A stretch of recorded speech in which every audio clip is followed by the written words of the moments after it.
الحمد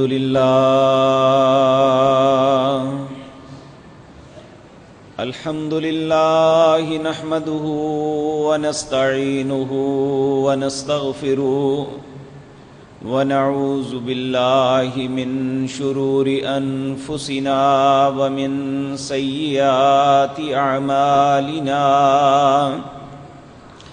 من يهده الله فلا مضل له ومن يضلل فلا هادي له وأشهد أن لا إله إلا الله وحده لا شريك له وأشهد أن محمدا عبده ورسوله أما بعد فإن خير الحديث كتاب الله وخير الهدي هدي محمد صلى الله عليه وسلم وشر الأمور محدثاتها وكل محدثة بدعة وكل بدعة ضلالة وكل ضلالة في النار رب اشرح لي صدري ويسر لي أمري واحلل عقدة من لساني يفقهوا قولي اللهم انفعنا بما علمتنا وعلمنا ما ينفعنا وزدنا علما رب أوزعني أن أشكر نعمتك التي أنعمت علي وعلى والدي رب أوزعني أن أشكر نعمتك التي أنعمت علي وعلى والدي وأن أعمل صالحا ترضاه وأصلح لي في ذريتي إني تبت إليك وإني من المسلمين أعوذ بالله السميع العليم من الشيطان الرجيم بسم الله الرحمن الرحيم سبحان الذي أسرى بعبده ليلا من المسجد الحرام إلى المسجد الأقصى الذي باركنا حوله لنريه من آياتنا إنه هو السميع البصير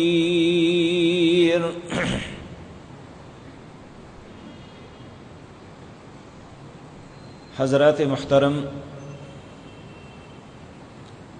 گزشتہ مجلس میں یہ بات عرض کی تھی، اللہ مالک باطل کے سامنے حق کو ثابت کرنے کے لیے اپنے انبیاء کو بعض ایسے معجزات، ایسے معاملات سے نوازتے ہیں کہ اگر کوئی انسان عقل رکھنے والا ہے تو اس معجزے کو دیکھ کے حق کو قبول کر لیتا ہے۔ ہر نبی کو اللہ نے مختلف معجزات سے نوازا، جس طرح پہلے نبیوں کو معجزات عطا ہوئے، ہمارے نبی جناب محمد الرسول اللہ صلی اللہ علیہ وسلم کو بھی بعض معجزات عطا کیے گئے۔ یہ بات عرض کی تھی کہ معجزے کا مطلب ہے عاجز کر دینے والی چیز۔ انسانی ذہن ان چیزوں کو سمیٹ نہ سکے جو معجزے کے اندر بیان کی جاتی ہے۔ انسانی ذہن تھک جائے، ہار کے پیچھے ہٹ جائے، اس کی سمجھ میں نہیں آتا کہ یہ کیسے ہو گیا۔ لیکن اللہ مالک کھلی آنکھوں کے سامنے یہ سب کچھ دکھا کے ثابت کرتا ہے کہ وَهُوَ عَلَى كُلِّ شَيْءٍ قَدِيرٌ۔ اللہ مالک ہر چیز پہ قادر ہیں، جو چاہیں وہ کر سکتے ہیں۔ وسائل اور اسباب یہ ہماری مجبوریاں ہیں. اللہ مالک ان معاملے میں اسے کوئی مجبوری نہیں. انما امرہ اذا اراد شیئا ان یقول له کن.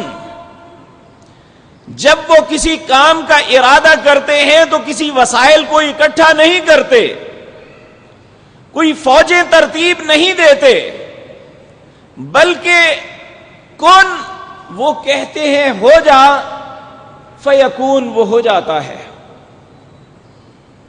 یہ بھی ایک ایسی چیز ہے جو انسانی عقل میں نہیں بیٹھتی, لیکن معجزہ کہتے ہی اسے ہیں جو انسان کی عقل تو تھک جائے, وہ فیل ہو جائے, لیکن اللہ وہ کر گزرتے ہیں. اور اللہ مالک نے اپنے پیارے نبی جناب محمد الرسول اللہ صلی اللہ علیہ وسلم کو بھی یہ معجزہ عطا کیا جسے معجزہ معراج کہتے ہیں. حقیقتاً یہ 2 سٹیپ ہیں. پہلا سٹیپ ہے بیت الحرام یعنی بیت اللہ سے لے کر بیت المقدس تک, یہ زمین کے اندر اسے اسرا کہتے ہیں. دوسرا ہے بیت المقدس سے آسمان تک, اسے معراج کہتے ہیں.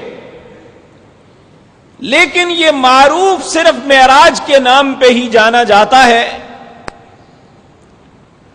یہ کیوں پیش آیا اس کے کچھ اسباب آپ کے سامنے عرض کیے تھے کہ نبوت کے 7ویں سال سے لے کر 10ویں سال تک آپ کی زندگی کا مشکل ترین دور تھا. جن مصیبتوں کے ساتھ آپ کو پالا پڑا دوسری زندگی میں آپ نے وہ کبھی نہیں دیکھی تھی.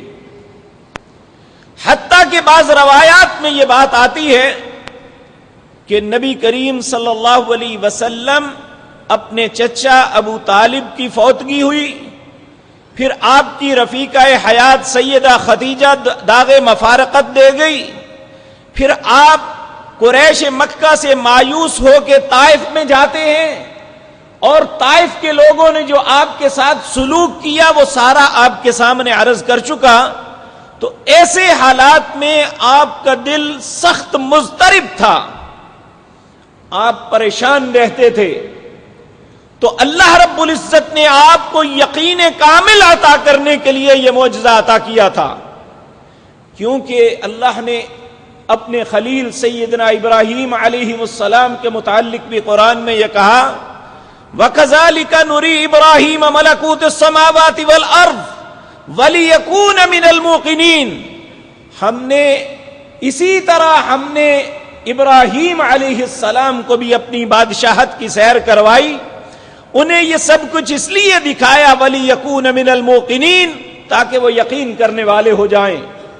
کیونکہ اس وقت جب حضرت ابراہیم کے ساتھ یہ معاملہ ہوا تھا اس کی کیفیت کی تھی, اس کی تفصیل تو نہیں ہمارے پاس, لیکن اللہ نے یہ بات بتلائی کہ وَكَذَلِكَ نُرِي إِبْرَاهِيمَ مَلَكُوتَ السَّمَاوَاتِ وَالْأَرْضِ. زمین اور آسمان کی بادشاہت کو میں نے دکھلایا. کیوں دکھلایا؟ کہ تذبذب کی حالت میں جب ہر طرف سے آزمائشوں نے توڑ کے رکھ دیا تھا کہ وہ سب کچھ دیکھ کے وَلِيَكُونَ مِنَ الْمُوقِنِينَ یقین کرنے والے بن جائیں. کہ انہوں نے جب انسان اپنی آنکھوں سے کوئی چیز دیکھ لیتا ہے تو پھر اسے یقین آ جاتا ہے. ایک ہوتا ہے کہ سنی ہوئی بات کو قبول کرنا, ایک ہوتا ہے آنکھوں سے دیکھا ہوا چیز. تو اللہ نے اپنے انبیاء کو آنکھوں سے یہ سب کچھ دکھلایا تھا. اسی طرح موسیٰ علیہ السلام ان کے متعلق بھی اللہ رب العزت نے کہا لِنُرِيَهُ مِنْ آيَاتِنَا الْكُبْرَى. میں نے ان کو بہت بڑی بڑی نشانیاں دکھائی تھی. اور یہاں اللہ حضرت محمد الرسول اللہ صلی اللہ علیہ وسلم کے متعلق بھی فرما رہے ہیں بارکنا حولہ لنریہ من آیاتنا. بیت المقدس جس کے ارد گرد بہت سی برکتیں ہیں, میں وہاں اس لیے لے کے گیا لنریہ من آیاتنا تاکہ یہ میری نشانیوں کو دیکھ لے. تو اللہ رب العزت نے حضرت محمد الرسول اللہ صلی اللہ علیہ وسلم کو جو معراج دی, یہ ایک قصہ اور کہانی نہیں ہے صرف, کہ اس سے ہم صرف لذت حاصل کریں، بلکہ اس کے اندر جو دروس اور عبرتیں ہیں حقیقتاً وہ ہمارے لیے ہیں کہ ہم ان کے معاملے میں سوچیں کہ اللہ کے نبی کو معجزہ کیوں عطا ہوا اور اس کے اسباب کیا تھے، اور ان میں جو ہمارے لیے درس اور عبرتیں ہیں ہم ان کو اپنی زندگی کا حصہ بنائیں۔ اللہ ہم سب کو توفیق عطا فرمائے۔ میرے عزیز بھائیوں، اس سفر کو جو اللہ نے جناب محمد الرسول اللہ کو دیا، اس کا پہلا مرحلہ یہ تھا۔ صحیح بخاری کے اندر روایت، نبی کریم صلی اللہ علیہ وسلم فرماتے ہیں، میں ام ہانی رضی اللہ تعالی عنہا کے گھر آرام کر رہا تھا، وہاں سے مجھے اٹھایا گیا، حرم میں لایا، اور جہاں بیت اللہ کے ساتھ حتیم کی جگہ ہے جسے حجر بھی کہتے ہیں، اس میں لا کے لٹا دیا گیا۔ کہتے ہیں میرے پاس فرشتے تھے جبریل کے علاوہ بھی، جن کے ہاتھوں میں سونے کا تشت تھا جو ایمان اور حکمت سے بھرا ہوا تھا، اور مجھے لٹا کے گلے سے لے کر پیٹ تک کاٹ دیا گیا، میرے سینے کو کھولا۔ یہ 1400 سال پہلے کی بات سنا رہے ہیں۔ آج میڈیکل سائنس ہمیں بتلاتی ہے کہ ایسا ہو سکتا ہے، اس وقت کے لوگوں کے ذہنوں میں یہ تصور نہیں تھا۔ جس کے سینے کو کھول دیا جائے، جس کے دل کو باہر نکال دیا جائے، کیا وہ بچ سکتا ہے؟ آج جو لوگ، بلکہ آج تو موویوں پہ یہ چیزیں موجود ہیں کہ دل کا بائی پاس آپریشن جب کیا جاتا ہے یا دل کو تبدیل کیا جاتا ہے یا کچھ معاملے دل کے آپریشن کے کیے جاتے ہیں تو دل کو نکال کے اس کی سیٹنگ کی جاتی ہے، اس کی نالیوں کو بدلا جاتا ہے، اور اس کے بعد اس کے سینے کو جوڑ دیا جاتا ہے، پھر وہ زندہ انسان بن جاتا ہے۔ اگر ایک انسان یہ سب کچھ کر سکتا ہے تو اللہ مالک جو ساری کائنات کو بنانے والے یہ کیوں نہیں کر سکتے؟ تو جب یہ بات بتلائی، انسانی عقل میں یہ نہیں بیٹھتی تھی۔ کہا میرے دل کو نکالا گیا، اسے زمزم سے دھویا گیا، پھر اس کے اندر ایمان اور حکمت کو بھر دیا گیا۔ کیوں؟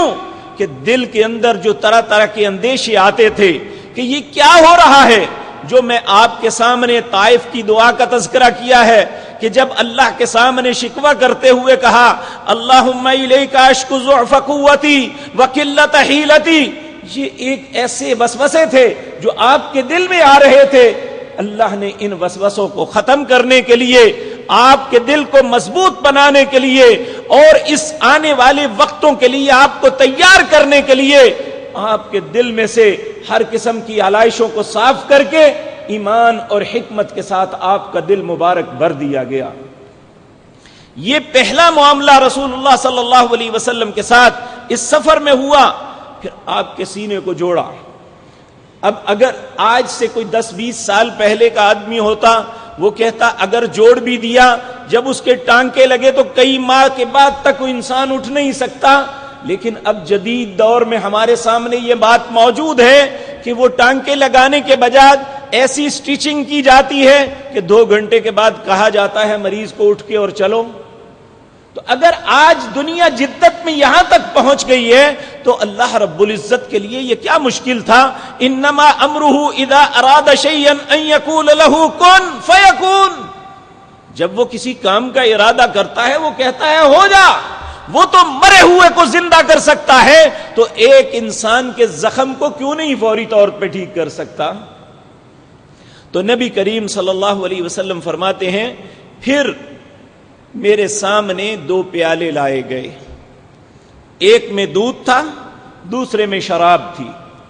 مجھے کہا گیا اے محمد صلی اللہ علیہ وسلم آپ تناول فرمائیے، اسے پی لیجئے۔ آپ نے فرمایا میں نے دودھ کو پسند کیا اور اسے پیا، تو جبریل کہنے لگے اے محمد صلی اللہ علیہ وسلم آپ نے فطرت کو پا لیا، اگر آپ شراب کو لے لیتے آپ کی امت گمراہ ہو جاتی۔ یہ اللہ مالک کا ہم پہ احسان ہے، پیارے نبی جناب محمد الرسول اللہ صلی اللہ علیہ وسلم کو اللہ نے رہنمائی جو دی، آپ نے دودھ کو پسند کر لیا، وگرنہ آج ہم یہاں نہ بیٹھے ہوتے۔ آج جس حالات میں یہود اور نصارہ وہ بے اعتدالیوں کا شکار ہیں، آج امت محمد الرسول اللہ میں کوئی ایمان والا نہ ملتا۔ یہ اللہ کا احسان ہے ہم پہ کہ آپ نے فطرت کو پا لیا، اور اللہ نے آج بھی بہت سے لوگوں کو ہدایت سے نوازا ہوا ہے، اللہ ان میں ہمیں بھی شامل فرما لے۔ تو یہ اللہ دوسرا معاملہ یہ ہوا۔ پھر تیسرا فرمایا میرے سامنے ایک جانور لایا گیا۔ اب کوئی اڑن کھٹولا نہیں تھا، کوئی اڑنے والی چیز نہیں، اس زمانے کی سواریوں کی طرح ایک سواری لائی گئی جس کا نام براق تھا۔ آپ فرماتے ہیں یہ گدھے سے بڑا اور گھوڑے سے چھوٹا سفید رنگ کا تھا، اور جب میں اس پہ بیٹھا تو یہ قدم اٹھاتا تھا، جہاں تک نظر پہنچتی تھی وہاں تک پہنچتا، اور یہ بھی کوئی اڑن گھوڑا نہیں تھا کہ یہ اڑ کے وہاں سے چلا گیا، آپ وہاں کی چیزیں دیکھ نہ پائے، آپ ہر وادی سے گزرے، ہر رستے سے آپ کا گزر ہوا، رستے میں آنے والی ساری چیزیں آپ نے دیکھی، اور ان حالات کا بعد میں آپ نے بتلایا بھی تھا۔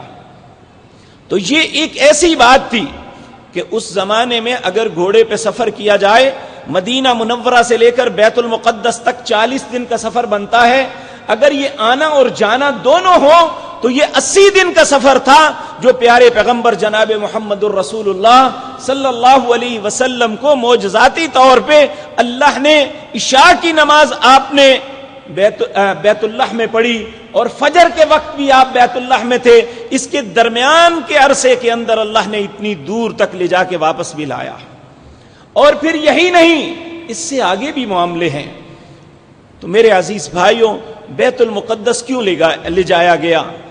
اللہ نے ازل میں آغاز میں ایک وعدہ ایسا ہے جو ہر انسان سے لیا تھا، ایک وعدہ وہ ہے جن کو نبوت دینی تھی ان سے لیا تھا۔ جو انسانوں سے وعدہ لیا تھا وہ یہ تھا کہ الستو بربکم، میں تمہارا رب ہوں یا نہیں؟ سب نے کہا قالوا بلا، کیوں نہیں، تو رب ہے۔ اور اللہ نے فرمایا کل قیامت کے دن آؤ گے تو یہی پوچھوں گا۔ پھر نبیوں سے وعدہ لیا، اور اس وعدے کا تذکرہ بھی سورت بقرہ کے اندر، سورت آل عمران کے اندر ہے۔ اللہ رب العزت فرماتے ہیں وَإِذْ أَخَذَ اللَّهُ مِيثَاقَ النَّبِيِّينَ لَمَا آتَيْتُكُم مِّن كِتَابٍ وَحِكْمَةٍ ثُمَّ جَاءَكُمْ رَسُولٌ مُصَدِّقٌ لِّمَا مَعَكُمْ لَتُؤْمِنُنَّ بِهِ وَلَتَنصُرُنَّ قَالَ أَأَقْرَرْتُمْ، کیا اقرار کرتے ہو؟ اللہ کہتے ہیں میں نے نبیوں سے وعدہ لیا جب میں تمہیں نبوت عطا کر دوں تم اپنی نبوت کا سکہ چلا رہے ہو، میرا وہ نبی آ جائے تو تم نے اپنی نبوت کو چھوڑ کے اس کی نبوت کا اقرار کرنا ہے، ان پہ ایمان لانا ہے۔ اب سب نبی اپنے اپنے وقت پہ آ کے چلے گئے۔ اب دنیا کو بتانا یہ تھا کہ میں نے سارے نبیوں کی امامت کس کو عطا کرنی ہے۔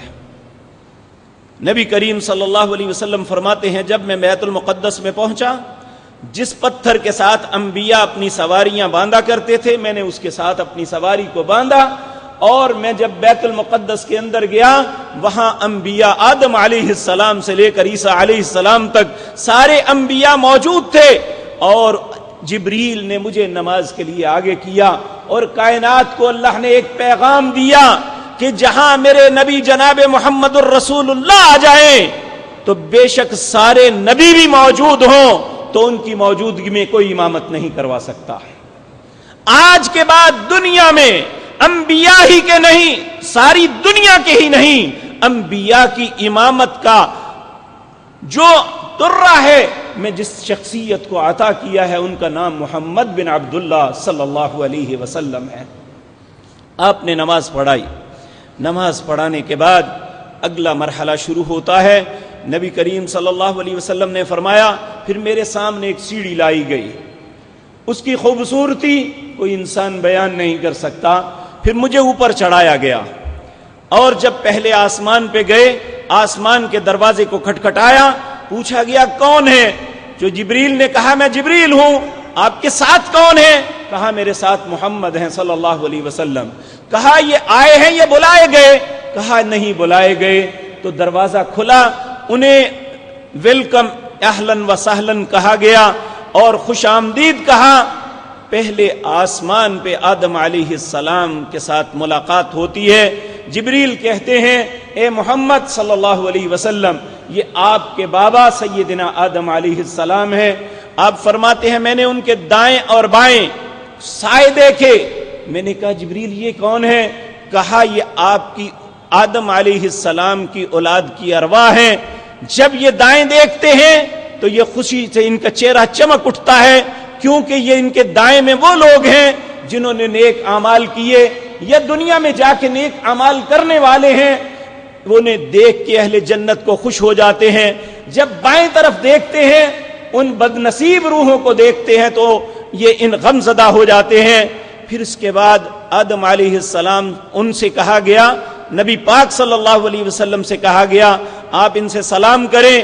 سلام کیا، انہوں نے آپ کو مبارکباد دی اور آپ کو جو نبوت عطا کی گئی تھی، آپ کو جو دنیا کی امامت نصیب فرمائی گئی تھی، اس بات پہ ان کی مبارک بھی دی اور آپ پہ ایمان کا اقرار بھی کیا. پھر دوسرے آسمان پہ گئے، وہاں حضرت یحییٰ علیہ السلام اور سیدنا عیسیٰ علیہ السلام جو دونوں خالہ زاد تھے ان کے ساتھ ملاقات ہوئی. یہاں بھی جو پہلے معاملہ ہوا تھا بتلایا گیا، یہ عیسیٰ علیہ السلام ہیں، یہ یحییٰ ہیں، آپ انہیں سلام کیجئے. آپ نے سلام کیا، انہوں نے آپ کو آپ کی نبوت کی مبارکباد دی. پھر تیسرے آسمان پہ یوسف علیہ السلام سے ملاقات ہوئی. یہ اللہ نے ایک ایسا سلسلہ بنایا کہ ہر آنے والے وقت میں آپ کو عزت سے نوازا جاتا رہا، کہ آپ ایک ایسے سخت اور کٹن حالات میں تھے کہ جب اللہ نے آپ کو یہ بتلایا کہ آج کے بعد وہ سارے سلسلے انشاءاللہ ختم ہو جائیں گے، آنے والے وقتوں میں دنیا کی قیادت اور سیادت بھی اللہ آپ کے قدموں میں ڈھیر کر دیں گے. یہ انبیاء کے ساتھ ملاقات کر کے ایک دنیا کے لوگوں کو پیغام دیا جا رہا ہے کہ یہ میں جو کچھ پہلے ہوا یہ کوئی میری ناراضگی کی وجہ سے نہیں تھا، میں کوئی ان سے کوئی ایسی بات نہیں رکھتا تھا، بلکہ اللہ کی ساری مخلوق میں سے سب سے مقرب اور پیارے انسان مجھے یہی لگتے ہیں جن کا نام محمد صلی اللہ علیہ وسلم.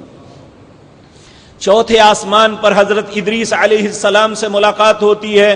پھر پانچویں آسمان پہ ہارون علیہ السلام سے ملاقات ہوتی ہے. چھٹے آسمان پہ حضرت موسیٰ علیہ السلام سے ملاقات ہوتی ہے. ساتویں آسمان پہ پھر حضرت ابراہیم خلیل اللہ سے ملاقات ہوتی ہے. یہ سارے ملاقات کرنے کے بعد آپ فرماتے ہیں میرے سامنے ایک درخت ظاہر کیا گیا جسے سدرۃ المنتہا کہتے ہیں. آپ نے سدرہ کہتے ہیں بیری کے درخت کو. آپ نے فرمایا اس کے پتے اتنے بڑے تھے جس طرح ہاتھی کے کان ہوتے ہیں، اور اس کے بیر، اس کا پھل اتنا بڑا تھا جس طرح حجر. یہ یمن کے ایک علاقے کا نام ہے، وہاں کے بڑے خوبصورت گھڑے بنتے ہیں. کہا ان گھڑوں کے برابر ان کے بیروں کا جو حجم تھا میں نے وہاں دیکھا. میں اس کی خوبصورتی کا اپنے الفاظ میں اسے بیان نہیں کر سکتا.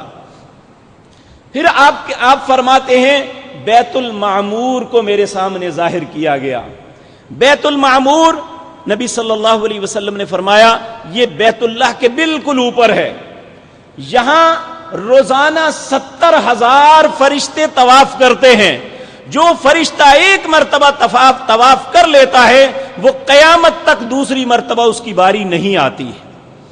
تو بیت المعمور میں گئے آپ، اور وہاں پہ اللہ رب العزت نے آپ نے وہاں بعض روایات میں ملتا ہے لیکن ان میں ضعف ہے کہ آپ نے وہاں نماز پڑھی، لیکن یہ جانا یہ انڈرسٹوڈ ہے، اس میں کوئی ایسی بات نہیں. آپ وہاں گئے، آپ نے بیت المعمور کو دیکھا. نبی کریم صلی اللہ علیہ وسلم فرماتے ہیں پھر وہاں پہ اللہ رب العزت نے فَأَوْحَى إِلَىٰ عَبْدِهِ مَا أَوْحَى، یہ جو فَقَانَ قَابَ قَوْسَيْنِ أَوْ أَدْنَىٰ فَأَوْحَى إِلَىٰ عَبْدِهِ مَا أَوْحَىٰ، دو کمانوں کے درمیان فاصلہ رہ گیا. ہمارے بعض علماء مبالغہ کرتے ہوئے یہ بات کرتے ہیں کہ نبی کریم صلی اللہ علیہ وسلم عرش معلیٰ پہ چلے گئے، ان کی اللہ سے 1 to 1 ملاقات ہوئی.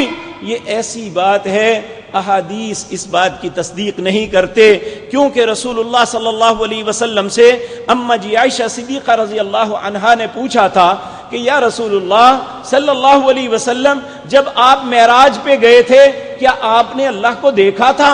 آپ کا رنگ زرد ہو گیا. آپ نے فرمایا اللہ تو نور ہے، عائشہ کیسے دیکھ سکتا ہوں.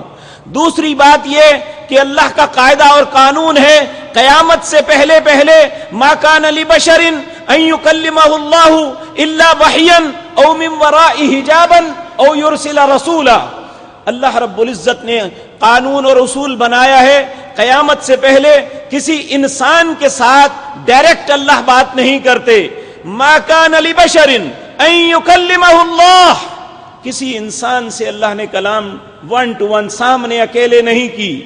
الا وحیا، یا وحی کی. او من وراء حجابا، یا پردے کے پیچھے بات کی. او یرسل رسولا، یا اپنا رسول بھیج کے ان سے گفتگو کی. یہ ایسی بات کی جاتی ہے کہ انسان کانپ جاتا ہے کہ لولاک کا دولہا وہاں گیا. اگر لولاک کے دولہے رسول اللہ تھے تو دلہن کس کو بناتے ہیں؟ اور ہمارے بہت سے دانا اور عقل مند علماء خطابت کے زوم میں اور اس کی رو میں بہتے ہوئے کہتے ہیں جی وہ کھڑکی بند ہو گئی، پھر دنیا کو پتہ نہیں اندر کیا ہوا. العیاذ باللہ. ہمیں ذرا سوچنا تو چاہیے. کبرت کلمۃ تخرج من افواہہم ان یقولون الا کذبا. ہم اپنی زبانوں سے ایسا کلمہ نکالتے ہیں، اللہ کہتے ہیں جھوٹ کے علاوہ کچھ نہیں ہے. تو یہ یاد رکھیں اللہ خالق ہیں، اور دنیا میں مخلوق میں سے کوئی کتنی بھی بلندی پہ پہنچ جائے وہ خالق کے برابر نہیں ہو سکتا. اور یہاں تک بعض لوگوں نے کہہ دیا کہ جب رسول اللہ صلی اللہ علیہ وسلم اللہ کے پاس گئے تو تعجب سے کہنے لگے اے اللہ مجھے بتا تو میں ہوں کہ میں تو ہوں. العیاذ باللہ. تو کیا پھر اللہ نے قرآن میں جھوٹ بولا ہے؟ لیس کمثلہ شیء، میری مثال کوئی بھی نہیں دنیا میں؟ اگر مثال موجود ہے تو نعوذ باللہ اللہ نے جو کیا کہا ہے وہ کیا ہے؟ تو میں پچھلے جمعے یہ بات عرض کر چکا، یہ دین کے نام پہ ایسا غلب کیا جاتا ہے جس کی اجازت اللہ نے کبھی بھی نہیں دی. تو فَأَوْحَى إِلَىٰ عَبْدِهِ مَا أَوْحَى. یہاں وحی کی اللہ نے جو بھی اپنے بندے کو وحی کی، سورۃ نجم کے اندر واضح ہے. اگر اللہ کے سامنے تھے تو وحی کا کیا مطلب؟ فَأَوْحَى إِلَىٰ عَبْدِهِ مَا أَوْحَى. اللہ نے اپنے بندے پر وحی کی، جو بھی وحی کی وہ کیا تھی؟ پیارے پیغمبر صلی اللہ علیہ وسلم نے بتلایا کہ اللہ نے مجھے اپنی امت کے لیے تحفہ دیا تھا. وہ تحفہ کیا تھا؟ ایک دن اور رات میں 50 نمازیں پڑھنی ہیں. آپ نے خوشی سے قبول کیا، اسے لے کے واپس پلٹے. جب موسیٰ علیہ السلام کے پاس سے گزرنے لگے تو موسیٰ علیہ السلام نے سوال کیا اے محمد صلی اللہ علیہ وسلم اللہ نے کیا دیا ہے آپ کو؟ آپ نے فرمایا اللہ نے مجھے 50 نمازیں عطا کی ہیں. تو آپ فرمانے لگے کہ میرا تجربہ ہے اور میرا مشورہ ہے آپ کو، میری امت کے لوگوں نے ان کاموں کو نہیں کیا تھا اور مجھے اس معاملے میں بڑی سخت مزاحمت کا سامنا کرنا پڑا تھا. آپ اللہ سے تخفیف کا سوال کیجئے. آپ فرماتے ہیں میں نے جبریل کی طرف دیکھا، جبریل نے بھی اس بات میں سر ہلایا کہ ہاں اگر آپ چاہتے ہیں تو جا سکتے ہیں. اللہ کی بارگاہ میں پہنچ کے التجا کی مالک الملک اتنی نمازوں جو ہیں یہ زیادہ ہیں، آپ تخفیف فرما دیجئے. اللہ نے 10 نمازیں کم کر دی، 40 لے کے پلٹے. موسیٰ علیہ السلام نے پھر اصرار کیا. علی ھذا القیاس یہ آتے جاتے 5 نمازیں رہ گئی. موسیٰ علیہ السلام نے پھر واپس پلٹنے کا کہا تو نبی کریم صلی اللہ علیہ وسلم نے فرمایا اب مجھے رب سے شرم آتی ہے، جو اللہ نے کہا ہے میں نے اسے قبول کیا، انشاءاللہ میں اور میری امت پڑھیں گے. ہمارے نبی نے یہ وعدہ کیا تھا اور یہ اعتماد کیا تھا اپنی امت پہ. بد نصیب ہیں وہ لوگ جو اپنے نبی کے کیے ہوئے وعدے کی وفا نہیں کرتے. اللہ ہمیں ایسا بد نصیب نہ بنائے. تو موسیٰ علیہ السلام نے پھر کہا کہ آپ دوبارہ جائیے. آپ نے فرمایا مجھے شرم آتی ہے، اب میں نہیں جاؤں گا. آگے چلے تو پیچھے سے آواز آتی ہے اے میرے نبی میرا فریضہ پورا وہی ہے لیکن تم پہ تخفیف کر دی، یعنی تمہارے امتی نمازیں 5 پڑھیں گے، میں ثواب 50 کا عطا کروں گا. یہ اللہ مالک نے ہم پہ احسان کیا ہے. تو اس احسان کا بدلہ یہ ہے کہ ہم 5 بھی نہ پڑھیں. اور پھر یہ آپ دیکھیں حج فرض ہوا، زمین پہ ہوا، زکوٰۃ فرض ہوئی، زمین پہ حکم آیا، روزے فرض ہوئے، زمین پہ حکم آیا۔ جہاں انسان اور اللہ کی ملاقات کا معاملہ تھا، جب نماز کو فرض کرنے کا معاملہ تھا، تو اللہ نے اپنے نبی کو آسمانوں پہ بلا کے یہ حکم دیا کہ یعنی اس کی عظمت، اس کی برتری یہ ہے کہ آج اس امت کے 97% لوگ جو ہیں اس نماز کی نعمت سے محروم ہیں، اور فخر یہ کرتے ہیں کہ ہم محمد الرسول اللہ کے امتی ہیں صلی اللہ علیہ وسلم۔ میرے بھائیو یاد رکھیں، نبی کریم صلی اللہ علیہ وسلم نے فرمایا اول ما یحاسب بہ العبد الصلاۃ، سب سے پہلے بندے سے جس بات کا سوال ہوگا وہ اس کی نماز ہے۔ تو اگر نماز درست ہوئی تو اگلے معاملے چلیں گے، اگر نماز کے معاملے میں فیل ہو گئے تو ٹوٹل میں فیل۔ جس طرح انسان امتحان دیتا ہے، ایک میجر سبجیکٹ ہوتا ہے، دوسرے اس میں چانس ہوتا ہے کہ یہ سپلی دوبارہ دے دے گا، لیکن جو میجر سبجیکٹ ہوتا ہے اگر اس میں فیل ہو جائے تو دوسرے سارے مضمونوں میں بھی پاس ہو تو فیل قرار دے دیتے ہیں۔ اسی طرح مسلمان کی زندگی کا میجر سبجیکٹ جو ہے وہ نماز ہے، اور اللہ مالک نے اسی کے ساتھ دوسرے معاملے منسلک کیے ہیں۔ اگر ہماری نماز درست ہوئی تو دوسرے معاملوں میں ہمیں ریلیف مل سکتا ہے، لیکن اگر نماز ہی درست نہ ہوئی یا نماز ہوئی ہی نہ تو یاد رکھیں کسی معاملے، ساری زندگی کے معاملے بھی بہت اچھے ہوں تو کوئی ریلیف نہیں ملے گا۔ یہ سب سے بڑا درس اور عبرت ہے معراج کی ان معجزے کے اندر جو اللہ نے اپنے پاک پیغمبر جناب محمد الرسول اللہ کو عطا کیا ہے۔ تو اس لیے پھر اس کے بعد نبی کریم صلی اللہ علیہ وسلم فرماتے ہیں مجھے جنت اور جہنم کو دکھایا گیا۔ یہ کیوں دکھایا؟ آپ آج سے پہلے تک لوگوں کو ان کی برائیوں پہ ڈراتے رہے، جہنم کی وعید سناتے رہے، لیکن دیکھی نہیں ہوئی تھی۔ اسی طرح جنت کی نعمتیں بتلاتے رہے، لیکن آپ نے جنت دیکھی نہیں ہوئی تھی۔ یہاں اللہ نے آپ کو گواہ اور شاہد بنانا تھا، اور یہ بات قرآن عزیز کے اندر واضح طور پہ فرمائی وَمَا أَرْسَلْنَاكَ إِلَّا شَاهِدًا وَمُبَشِّرًا وَنَذِيرًا، ہم نے آپ کو گواہ بنایا، آپ جنت کی خوشخبریاں دیتے ہیں اور جہنم سے ڈرانے والے ہیں۔ تو یہ کیوں دکھلایا گیا؟ نبی صلی اللہ علیہ وسلم نے فرمایا سب سے پہلے مجھے دروغہ جہنم دکھایا۔ اس کے چہرے پہ کوئی بشاشت نہیں تھی، وہ کبھی انسا نہیں تھا، اور اللہ رب العزت نے اس کے جو نیچے کام کرنے والے ہیں ان کے متعلق سورۃ تحریم کے اندر فرمایا یا ایھا الذین آمنوا قوا انفسکم واہلیکم نارا وقودها الناس والحجارہ علیہا ملائکۃ غلاظ شداد لا یعصون اللہ ما امرہم ویفعلون ما یؤمرون۔ اے لوگو جو ایمان لائے ہو، اپنے آپ کو، اپنے اہل و عیال کو آگ سے بچا لو، کیونکہ اس آگ کے اوپر جو فرشتے مسلط ہیں ان کے دل میں کوئی ترس نہیں، اور وہ تشدد غلاظ شداد، بڑے سخت ہیں، بڑی شدت کے ساتھ سختی کرنے والے ہیں۔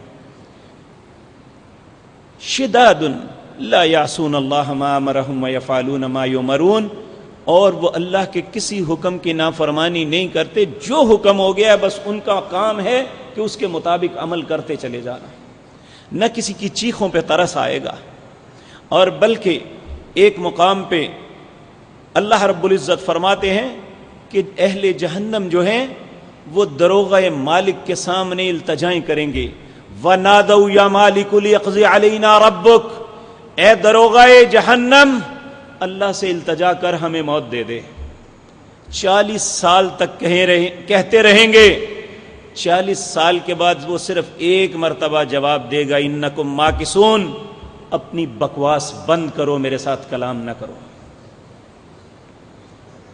تو میرے عزیز بھائیوں، نبی کریم صلی اللہ علیہ وسلم نے فرمایا میں نے اپنی آنکھوں سے اسے دیکھا، اس کے چہرے پہ کوئی بشاشت نہیں تھی، اس کے چہرے پہ کبھی ہنسی نہیں آئی، وہ بڑا سخت روح لگ رہا تھا۔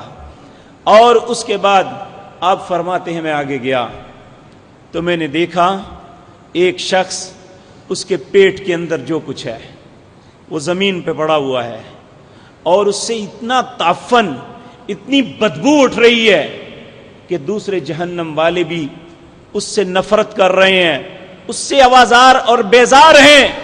اور وہ جس طرح کولو کے ارد گرد بہل گھومتا ہے، وہ اپنے پیٹ کے سارے فضلے کے درمیان ارد گرد گھوم رہا تھا۔ میں نے پوچھا یہ کون ہے؟ کہا یہ آپ کی امت کا وہ عالم دین ہے جس نے اس دین کو کھیل اور تماشا بنا کے اپنے پیٹ کو پالا ہے۔ اس کے بعد آپ آگے بڑھتے ہیں، آپ نے ایک تندور دیکھا، اس میں نوجوان اتنی سخت اور شدت والی آگ میں جل رہے ہیں، اس آگ کی شدت بڑھتی ہے تو اس کے ساتھ ہی وہ اوپر اٹھتے ہیں، منہ تک آ جاتے ہیں، پھر وہ کم ہوتی ہے تو نیچے گرتے ہیں، وہ پھر اوپر آتے ہیں، سارے کے سارے ننگے، چیخ و پکار ہو رہی ہے۔ پوچھا یہ کون ہے؟ کہا آپ کی امت کے وہ جوان ہیں جو زنا کرتے رہتے تھے، اب انہیں یہ سزا دی جا رہی ہے۔ آپ نے اپنی آنکھوں سے یہ سب کچھ دیکھا۔ پھر آپ نے کچھ خواتین کو دیکھا، ان کے جو دودھ والی جگہ ہے ان کے اندر کانٹے ڈال کے زمین و آسمان کے درمیان لٹکایا ہوا ہے، وہ کتوں کی طرح بھونک رہی ہیں۔ پوچھا یہ کون ہے؟ کہا یہ وہ خواتین ہیں جن کے خامد موجود تھے، ان کے ساتھ خیانت کرتی تھی، اور خامد سمجھتے رہے کہ یہ ہماری اولاد ہے، لیکن وہ اولاد اوروں کی تھی، انہوں نے اپنے خامدوں کی کر کے رکھی ساری زندگی۔ یہ قیامت تک اس طرح ان کے ساتھ ہوگا۔ پھر آپ نے فرمایا کچھ لوگوں کو میں نے دیکھا، ان کے ناخن تانبے کے بنے ہوئے ہیں، وہ اپنے جسم سے گوشت نوچتے ہیں، پھر انہیں کھاتے ہیں۔ میں نے پوچھا یہ کون ہے؟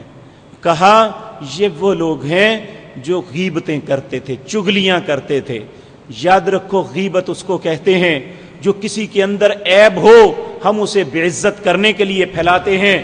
ہم یہ سمجھتے ہیں کہ شاید غیبت اس چیز کا نام ہے جو کسی میں عیب نہیں ہے اس کا بیان کیا جائے، اس کا نام بہتان ہے۔ اور بہتان کے متعلق اللہ قرآن میں کہتے ہیں ان الذین یرمون المحصنات الغافلات المؤمنات لعنوا فی الدنیا والآخرہ، جو کسی بھولے بالے ایماندار عورت یا مرد ہے اس پہ وہ الزام لگاتا ہے، اس میں وہ عیب موجود نہیں ہے، دنیا اور آخرت میں اللہ کی لعنت اس پہ برسے گی، العیاذ باللہ۔ اور جو شخص کسی میں عیب موجود ہے اسے بے عزت کرنے کے لیے پھیلاتا ہے، یہ غیبت ہے۔ اللہ سورۃ حجرات کے اندر بھی فرماتا ہے، اللہ فرماتے ہیں یا ایھا الذین آمنوا اجتنبوا کثیرا من الظن ان بعض الظن اسم ولا تجسسوا ولا یغتب بعضکم بعضا، لوگوں ایک دوسرے کی غیبت نہ کیا کرو۔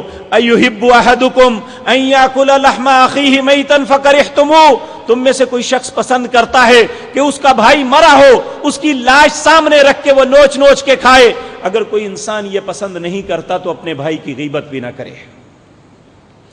لیکن ایک بات میں یہ بھی عرض کر دوں، غیبت کرنے سے پہلے مجھے اور آپ کو یہ سوچ لینا چاہیے جس کے عیب بیان کر رہے ہیں کیا ہم عیب سے خالی ہیں؟ اگر ہم میں بھی غلطیاں ہیں تو اس میں بھی غلطیاں ہیں، تو ہمارے اور اس کے درمیان فرق کیا ہے؟ ہمیں تو اپنی غلطیوں کا احساس کرنا چاہیے۔ وہ بہادر شاہ ظفر کا بڑا خوبصورت شعر ہے، نہ تھی جب گناہوں پہ اپنے نظر، رہے ڈھونڈتے لوگوں کے عیب و ہنر، پڑی جب گناہوں پہ اپنے نظر، نگاہوں میں کوئی برا نہ رہا۔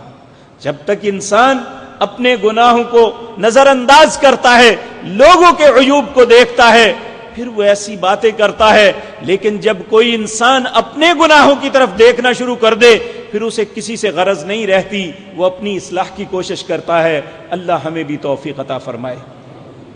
تو میرے عزیز بھائیو، نبی کریم صلی اللہ علیہ وسلم نے ایک جوان کو دیکھا، فرشتہ اسے آگ لگاتا ہے، آگ میں وہ تڑپتا ہے، تڑپ تڑپ کے مر جاتا ہے، پھر اسے زندہ کیا جاتا ہے، پھر آگ لگائی جاتی ہے، پھر وہ تڑپتا ہے، مر جاتا ہے، پھر زندہ کیا جاتا ہے۔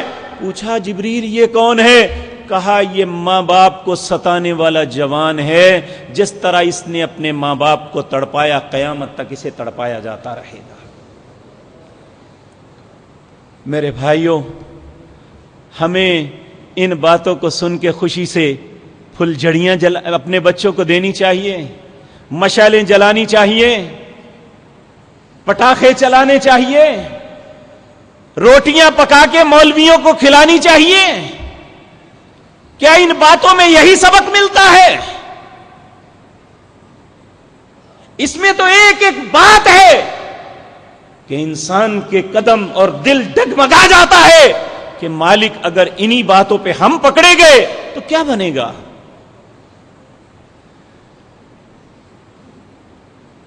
اور اسی طرح نبی کریم صلی اللہ علیہ وسلم فرماتے ہیں، یہ اتنی خوبصورت بات ہے، آپ جنت کے دروازے پہ گئے، آپ نے سنا کہ جنت کے اندر سے قدموں کی آہٹ کی آواز آ رہی ہے۔ آپ نے جبریل سے پوچھا، جبریل میرے رب نے تو مجھ سے وعدہ کیا تھا کہ جنت میں سب سے پہلے آپ جائیں گے، تو مجھ سے پہلے یہ کون ہے؟ انہوں نے کہا آپ سے پہلے کوئی بھی نہیں جا سکتا، یہ آپ کا ایک ساتھی ہے جس کا نام بلال بن رواحہ ہے، یہ زمین پہ چل رہے ہیں، ان کے قدموں کی آہٹ جنت میں آ رہی ہے۔ جا کے پوچھا بلال تیرا عمل کیا ہے؟ کہا میں جب بھی وضو کرتا ہوں 2 رکعتیں پڑھتا ہوں۔ کہا اللہ تیرے اس عمل کی وجہ سے زمین پہ چلتا ہے تو تیرے پاؤں کی آہٹ جنت میں آتی ہے۔ اور یہ ایک ایسا وقت تھا جب بلال کے قدموں کو باندھ کے مکے کی گلیوں میں گھسیٹا جاتا تھا، ان کے جسم کو چھلنی کر دیا جاتا تھا، انہیں غیر اللہ کی پوجا پہ مجبور کیا جاتا تھا، لیکن اگر بظاہر دیکھا جائے تو معاشرے کے اندر ان کا کوئی احترام نہیں تھا۔ لوگ اس طرح گھسیٹتے تھے، اپنے بچوں کا شغل بناتے تھے، لیکن اللہ کی نظروں میں اس بندے کی کتنی عزت تھی۔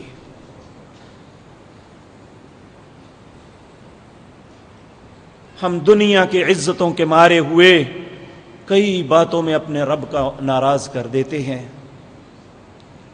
نبی صلی اللہ علیہ وسلم آگے بڑھے، آپ نے اتنا خوبصورت محل دیکھا، آپ نے پوچھا یہ کس کا ہے؟ آپ کہتے ہیں میرے دل میں آیا کہ یہ میرا ہوگا۔ میں نے پوچھا جبریل یہ کس کا ہے؟ کہا یہ آپ کے ساتھی عمر بن خطاب کا ہے۔ آپ کہتے ہیں میرے دل میں خواہش پیدا ہوئی اتنا خوبصورت مکان میں دیکھوں تو صحیح۔ پھر مجھے وہ عمر کی غیرت یاد آ گئی، عمر تو بڑا غیرت مند ہے، اسے پوچھے بغیر اس کے گھر میں چلا جاؤں۔ حضرت عمر کے سامنے آ کے بات کی تو حضرت عمر رونے لگے، کہنے لگے یا رسول اللہ میں آپ پہ غیرت کروں گا بھلا؟ آج ایسے لوگوں کو شرم سے ڈوب کے مر جانا چاہیے جو سیدنا عمر کی زندگی کے کسی عمل پہ اعتراض کرتے ہیں۔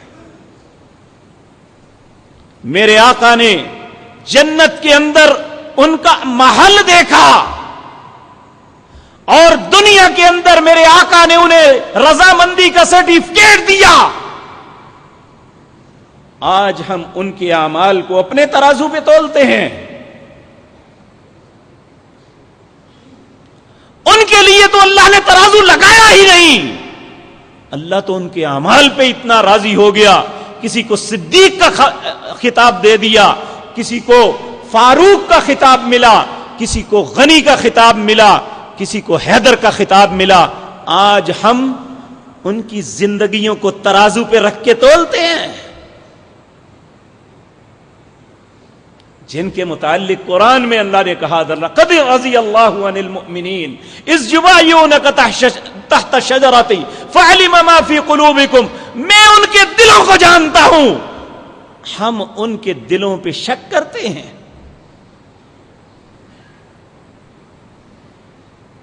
اور پھر اپنا نام مسلمان رکھتے ہیں۔ الیاذ باللہ، اے اللہ ہمیں سمجھ نصیب فرما۔ ہم یقین جانیے قد کے اعتبار سے جس طرح انسان کے سامنے کیڑی کی کوئی حیثیت نہیں، صحابہ کے مقابلے میں ہماری اتنی بھی حیثیت نہیں ہے۔ ہم ترازو ان کے معاملے میں پکڑے۔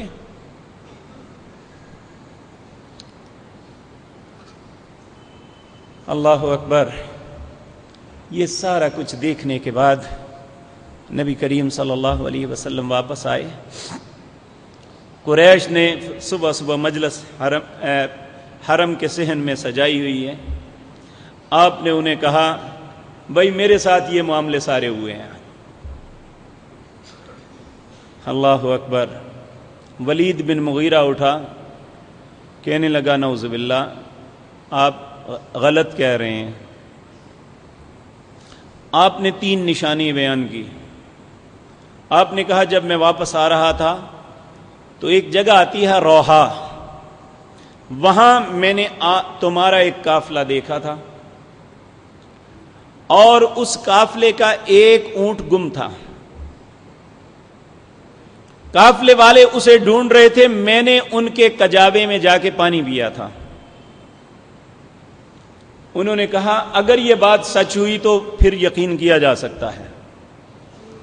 پھر کہتے ہیں میں آگے آیا, ایک اور قافلہ ملا جن کے اونٹ بدک گئے تھے, مجھے معلوم نہیں وہ ملے ہیں یا نہیں. کہنے لگے یہ بھی تصدیق کر لیں گے. پھر کہنے لگے تیسرا,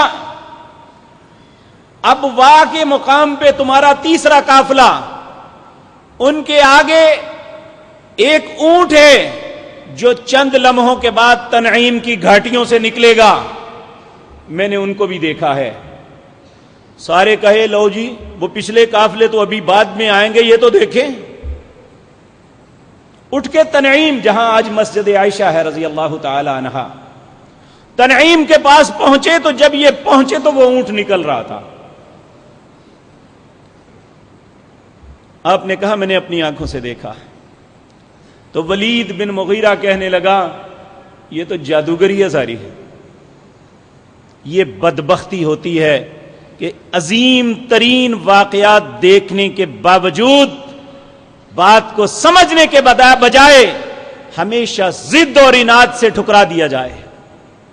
یہ بھی ضد اور اناد تھا کہ کیسے بات مان لیں, ان کی بات مان لیں, ہم بڑے چودھری ہیں. اللہ اکبر. حضرت ابو بکر آئے, انہوں نے کہا آپ کو پتا ہے کیا ایک رات میں کوئی بندہ یہاں سے بیت المقدس جا کے واپس آ سکتا ہے؟ حضرت ابو بکر نے کہا ممکن نہیں ہے. انہوں نے کہا لو جی کام بن گیا.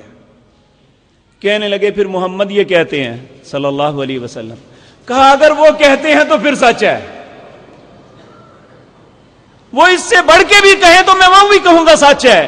اسی وجہ سے اللہ نے آپ کو صدیق کا خطاب دیا تھا کہ انہوں نے اس وقت تصدیق کی تھی جب سارے طرف لوگ جھٹلا رہے تھے. تو میرے عزیز بھائیوں, اسے ایک قصے اور کہانی کے طور پہ نہ لیں. نہ یہ کوئی تہوار ہے, نہ اس کے لیے متعین دن ہے, بلکہ اس کے اندر جو عبرتیں ہیں ہم وہ دیکھیں. اور اگر ہماری زندگی میں وہ اغلاط ہیں, غلطیاں ہیں, تو ان کی اصلاح کریں.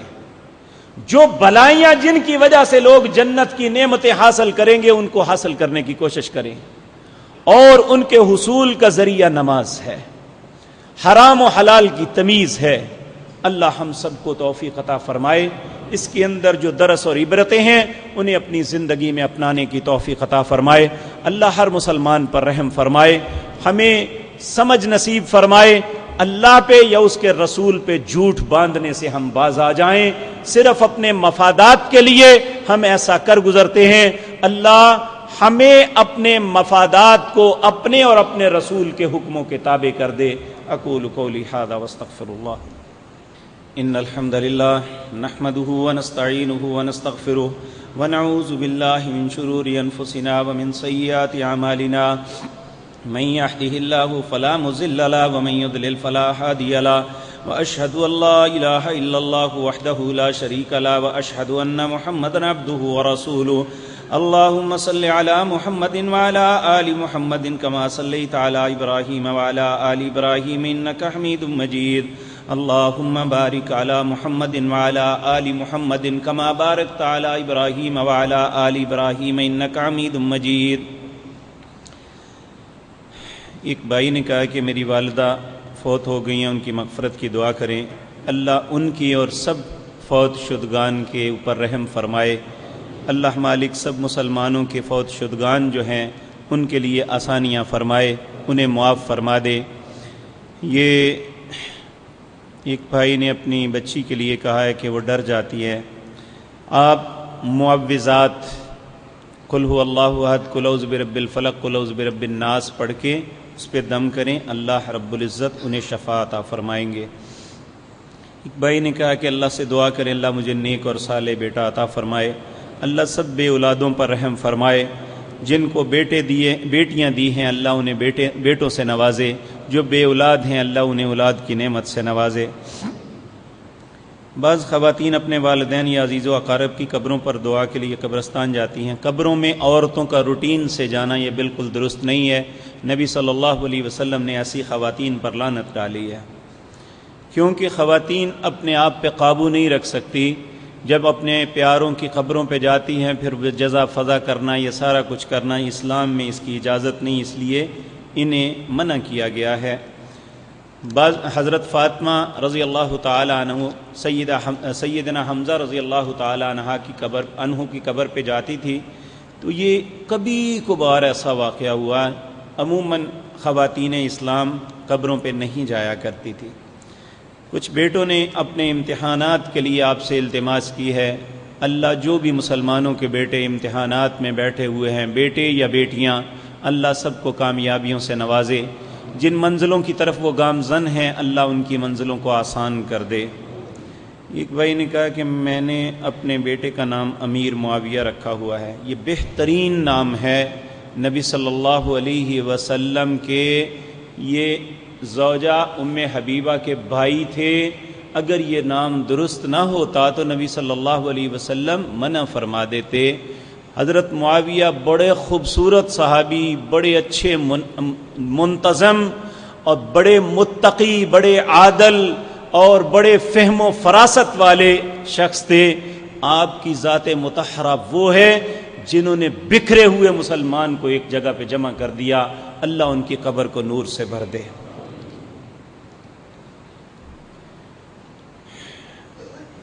ایک بھائی نے کہا کہ میں نے اپنے بیٹے کا نام محمد موسیٰ رکھا ہے, لیکن کچھ لوگوں کا خیال ہے کہ یہ نام بہت بھاری ہے. میرا خیال ہے کافی ہلکا ہے, بھاری نہیں کوئی بھی نام ہوتا. اللہ کے نبی کا نام ہے, کیسے بھاری ہو سکتا ہے؟ شب برات اور شب معراج کے موقع پر لوگ چیزیں بانٹتے ہیں, گھروں میں دیتے ہیں, تو جب نہ لیں تو ناراض ہوتے ہیں. میرے عزیز بھائی, میں نے ابھی عرض کیا ہے کہ یہ کوئی تہوار ہے ہی نہیں ہے. میں ان کی تاریخوں کے متعلق گزشتہ مجلس میں عرض کر چکا ہوں. یہ جو 27 رجب ہے یہ بالاتفاق ائمہ محدثین درست نہیں ہے, کیونکہ نبوت کے 10ویں سال کہا یہ جاتا ہے, نبوت کے 10ویں سال رجب کی 27 تاریخ کو معراج ہوئی. یہ غلط ہے. نبوت کے 10ویں سال رجب میں ابو طالب فوت ہوئے, ابھی نماز فرض نہیں ہوئی تھی. نبوت کے 10ویں سال رمضان المبارک کے اندر اماں جی ختیجہ فوت ہوئی, نماز فرض نہیں ہوئی تھی ابھی. یہ صحیح بخاری کی روایت ہے. اور شوال کے اندر نبی صلی اللہ علیہ وسلم طائف میں گئے, ابھی نماز فرض نہیں ہوئی تھی. اور نماز معراج کی رات فرض ہوئی تھی. اگر 27 رجب کو ہوتی تو ان تینوں موقعوں پہ نماز کا تذکرہ ہوتا. ان کی وجہ سے محدثین اس بات کا انکار کرتے ہیں کہ نبوت کے 10ویں سال معراج نہیں ہوئی تھی, یہ اور کسی موقع پہ ہوئی تھی, اس کے بعد ہوئی تھی. وہ نبوت ہجرت سے 16 ماہ پہلے یا 14 ماہ پہلے یا 11 ماہ پہلے, ان تینوں میں سے کسی کو فقیت دینے کے لیے ہمارے پاس کوئی دلیل نہیں ہے. لیکن یہ ہوئی تھی. چونکہ اللہ کو یہ دن یا تہوار بنانا مقصود نہیں تھا, اس لیے اللہ نے اسے مبہم رکھا ہے. ایک بھائی نے کہا حدیث کی روشنی میں واضح کریں عورت کے ناخن بڑے ہونے سے نماز ہو جاتی ہے یا نہیں. نماز ہوتی ہے یا نہیں اس معاملے میں کوئی ایسی وضاحت نہیں ہے, لیکن نبی صلی اللہ علیہ وسلم نے فرمایا 5 چیزیں ایسی ہیں جو فطرتاً انسان کو انہیں کاٹنا چاہیے۔ ابراہیم علیہ السلام نے اس فطرت کے مطابق کام کیا، اس میں ناخن کاٹنے ہیں، مرد کے لیے لبوں کے بال لینے ہیں، بغلوں کے بال، زیر ناف بال، یہ فطرتاً مسلمان کو کاٹنے چاہیے۔ یہ کوئی انسان اس کے خلاف کرتا ہے تو وہ فطرت سے ٹکراتا ہے۔ اللہ ایسی بات سے ہم سب کو محفوظ فرمائے۔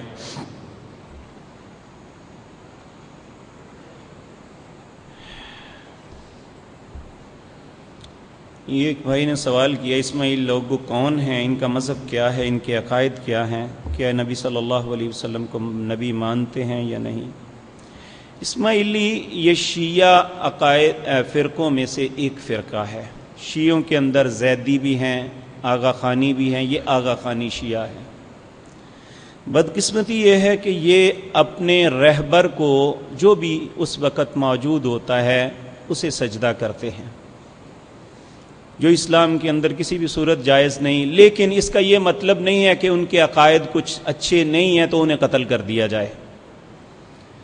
اسلام کے اندر نبی صلی اللہ علیہ وسلم نے فرمایا جو ذمی ہے، کافر ہے، کافر بالکل مطلقاً کافر، لیکن اسلامی مملکت نے اسے تحفظ دیا ہوا ہے، اگر کوئی اسے قتل کرتا ہے تو وہ جنت کی خوشبو بھی نہیں پائے گا۔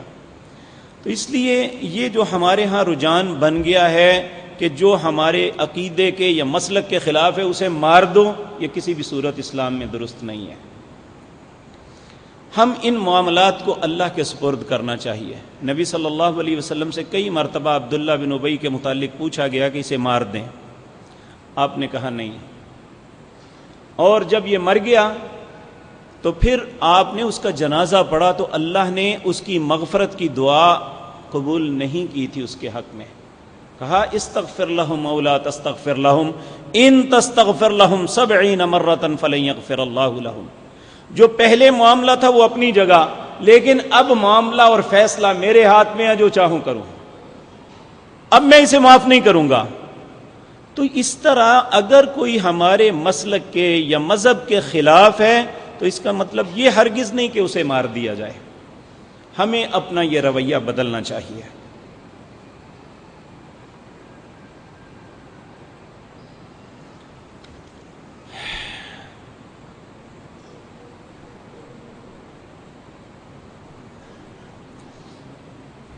جیسا کہ ایک عالم جمعہ کے دن مسجد میں آ کر لوگوں کے سامنے خطبہ بیان کرتے ہیں، ویسے ایک معلم عورت علم رکھنے والی ایسا کر سکتی ہے؟ ہاں، خواتین کے سامنے وہ کر سکتی ہے، لیکن عورت کو یہ حق نہیں ہے کہ وہ مردوں کی جماعت میں آ کے ایسا کرے۔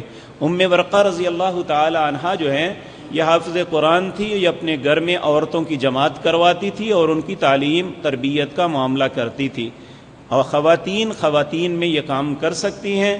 لیکن جس طرح ہمارے ایک بہت بڑے عالم دین ڈاکٹر حمید اللہ صاحب، انہوں نے اس بات کا فتویٰ دے دیا کہ عورت مردوں میں آ کے جماعت کروا سکتی ہے، یہ بات درست نہیں ہے، یہ ان کی غلطی تھی جس میں علماء نے ان کا تعاقب کیا، جس کا جواب وہ نہیں دے پائے تھے۔ اللہ ان پہ رحم فرمائے، جو غلطی کی ہے اللہ اس غلطی کو درگزر فرمائے، ویسے ان کی خدمات بہت زیادہ ہیں۔ تو یہ خواتین کا مردوں کے سامنے آ کے تعلیم و تربیت کرنا یہ درست نہیں۔ اگر خواتین کے سامنے کرتی ہیں تو یہ جائز بات ہے۔ اللہ ہمیں سمجھ نصیب فرمائے۔ اللہم انصرنا ولا تنصر علینا واعزنا ولا تذلنا وزدنا ولا تنقصنا وارحمنا انت مولانا فانصرنا علی القوم الکافرین۔ اللہم اعز الاسلام والمسلمین واذل الشرک والمشرکین۔ اللہم دمر اعداء الدین، اذہب الباس رب الناس واشف انت شافی لا شفاء الا شفاؤک شفاء لا یغادر سقما۔ اللہم اشفنا بشفائک وداونا بدوائک واغننا بفضلک عمن سواک یا واسع الفضل یا واسع المغفرہ۔ اللہم رحمتک نرجو فلا تکلنا الی انفسنا طرفۃ عین واصلح لنا شاننا کلہ لا الہ الا انت یا حی یا قیوم برحمتک نستغیث یا حی یا قیوم برحمتک نستغیث یا حی یا قیوم برحمتک نستغیث۔ اللہم ارحم علی احوالنا ولا تنظر الی سوء اعمالنا۔ اللهم لا تقتلنا بغضبك ولا تهلكنا بعذابك وعافنا قبل ذلك ربنا اغفر لنا ولإخواننا الذين سبقونا بالإيمان ولا تجعل في قلوبنا غلا للذين آمنوا ربنا إنك رؤوف رحيم اللهم اعتق ركابنا وركاب آبائنا من النار وصل اللهم على نبينا محمد وآله وأصحابه أجمعين برحمتك يا أرحم الراحمين.